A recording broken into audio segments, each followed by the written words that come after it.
Welcome back to another explainer. Today, we're taking a look at that sneaky habit that just kind of quietly drains our bank accounts, literally one late night targeted ad at a time. Yeah, you guessed it, we're talking about impulse buying. But hey, we're not just going to sit here and talk about the problem, we're actually going to dive into the ultimate psychological hack to stop it forever.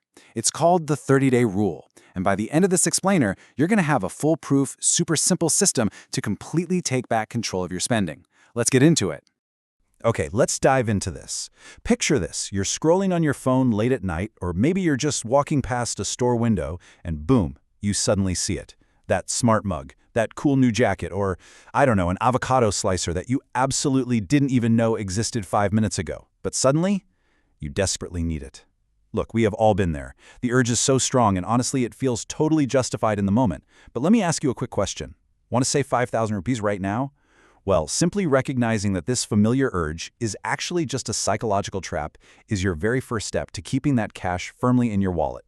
So the core premise we're unpacking today is stunningly simple. It's basically a three-part mantra.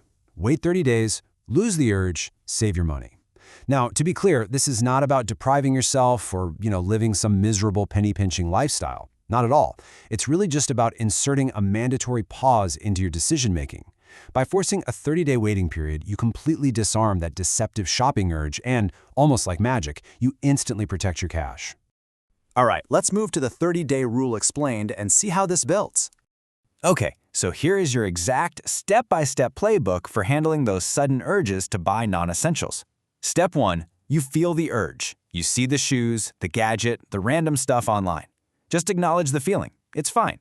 But step 2, do not hit buy now. Put the phone down. Instead, add it to a wish list. This is absolutely crucial because it actually satisfies your brain's weird desire to sort of capture the item, but without actually spending the money. Step 3, wait exactly 30 days. No cheating, no exceptions. And finally, step 4, after those 30 days are up, go look at the item again. If you genuinely still want it, and hey, if it fits your budget, go ahead and buy it. But if not, and honestly, you'll be shocked at how often this is the case, you just successfully saved your money. So why exactly does this happen? Let's look at why the rule works. It really all comes down to a classic battle, emotion versus logic. When you get hit with an impulse to buy, your brain is, it's actively tricking you. It's almost entirely driven by emotion. See, you're actually just craving that temporary fleeting dopamine hit of buying something.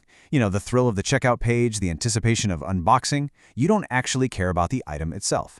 Logic, on the other hand, asks a totally different question. Do I actually need this thing to improve my life?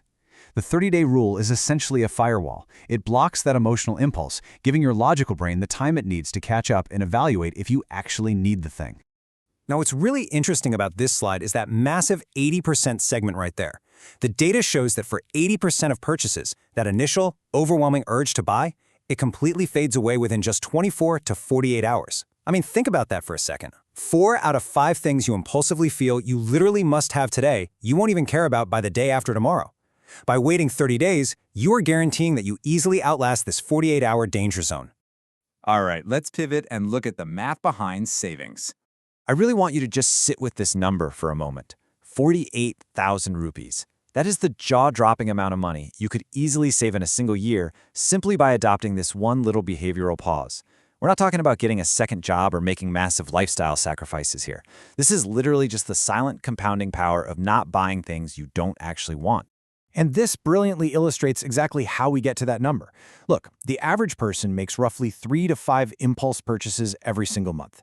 Usually these range from about 500 to 2,000 rupees each. Now, let's just say you implement the 30-day rule, and you avoid just 2 of those impulse buys per month. Notice you're not even stopping all of them, just 2. Think about it.